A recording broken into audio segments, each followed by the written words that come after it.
नमस्कार मित्रांनो, आपल्या कला विश्वातून अत्यंत वाईट बातमी समोर आली आहे। लागेर झालं जी या मालिकेतील शीतलचा जोरदार अपघात झाला आहे। शीतलला रुग्णालयात दाखल करण्यात आला आहे, गंभीर जखमी आहे। तर चला जाणून घेऊ काय आहे सविस्तर माहिती।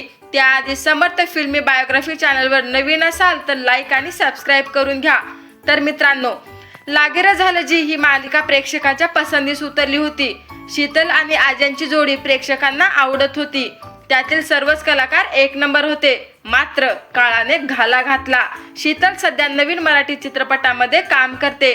त्या शूटिंगसाठी परदेशात गेली होती। मात्र शूटिंग दरम्यान शीतलला कारने जोरदार धडक मारली आणि तिचा भीषण अपघात झाला। तिचा जागीच मृत्यू झाला आहे। मात्र हा अपघात खरा नसून ही चित्रपटाची शूटिंग आहे। सुदैवाने शीतल सुखरूप आहे। तुम्ही लागेर झालं जी ही मालिका पाहायचे का नक्की कमेंट मध्ये सांगा।